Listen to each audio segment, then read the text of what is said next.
Look, over there, where the wall is broken. Do you see what lies beyond? That's what the land became after the light flooded in. An empty, white nothingness. Life cannot exist in such conditions. The primordial light would wreak havoc on the body's etheric balance.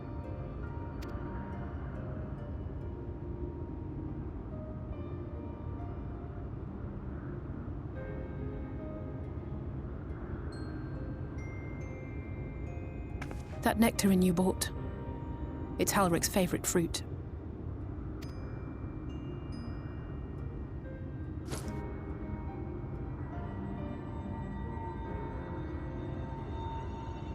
Most of the patients, Halric included, survived the attacks of powerful eaters. But their fate was sealed all the same. The monster's corruption has entered their bodies, and their very essence is being subsumed by light. The twisted state of the world itself just makes matters worse. Under normal circumstances, a person's ether naturally tends to equilibrium. But for these poor souls, the opposite is true.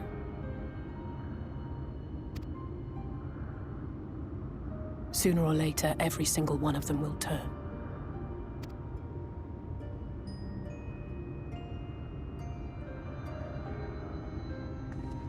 Tesleen and the patients, they all know this. They know what has to be done before the change goes too far, before the eater within takes over. The preferred method is mixing poison into their favorite food. In my time here, I've borne witness to a lot of last meals.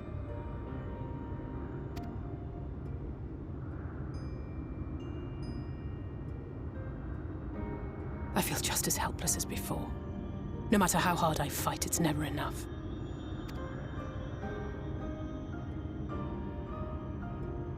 But it's a war I mean to wage, nonetheless. Speaking of wars, do you remember how I made you promise not to leave me and then promptly collapsed?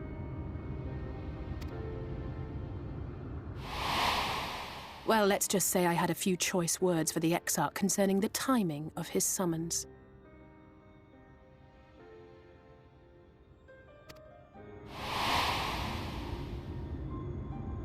But even if the fault lay with someone else, I couldn't shake the feeling that I'd abandon you on the battlefield. So I swore that I'd make up for my absence there by making a difference here.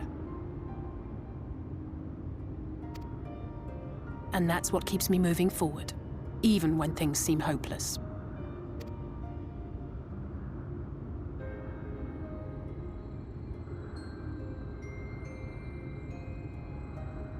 On which note, it's time we headed back.